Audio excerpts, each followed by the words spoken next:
Notre mot d'ordre en matière de finances, c'est que, premièrement, il n'y aura pas d'augmentation d'impôts. Ça, c'est clair, il n'y aura pas d'augmentation d'impôts. Ensuite, notre volonté est de dégager annuellement au minimum 100 000 € de capacité d'autofinancement. La capacité d'autofinancement, c'est tout simplement la différence entre la somme des recettes et la somme des dépenses. C'est l'argent qu'on arrive à économiser annuellement. Donc 100 000 € pour pouvoir envisager des projets plus ambitieux, etc., sur la durée du mandat, une fois que ça sera cumulé ou en fonction des besoins qu'on aura au fur et à mesure. Ensuite, la démarche, c'est de s'appuyer sur une communication claire, franche, complètement transparente de l'évolution des budgets en fonction de la nature des projets. C'est-à-dire, on va dans la quantité de projets qui seront mis en œuvre par la municipalité, c'est de pouvoir à n'importe quel moment expliquer où nous en sommes, ce qui a été consommé du budget, ce qu'il reste encore à envisager comme dépenses, etc. Et ça, nous le ferons de façon régulière, trimestriellement, de façon à ce que tout le monde soit informé de la situation de la commune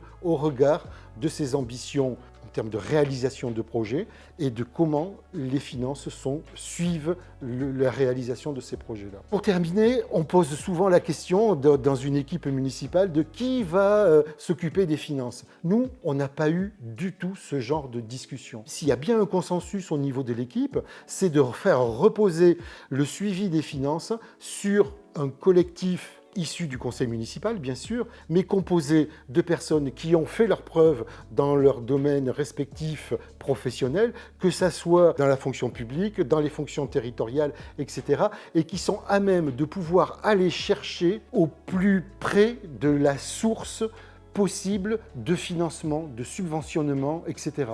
Que ça soit des financements publics, mais aussi sur des fondations, etc.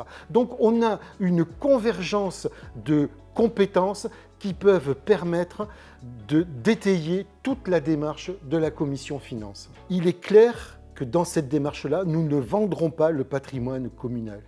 Au contraire, puisque nous allons créer des logements à caractère locatif qui vont au contraire abonder et apporter du budget au fonctionnement de la municipalité.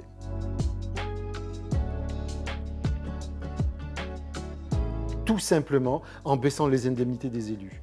Cette économie, qui peut se monter environ à 4 000 € annuels, va servir à abonder les lignes budgétaires permettant de favoriser des projets citoyens qui seront décidés par tout le monde et validés par tout le monde.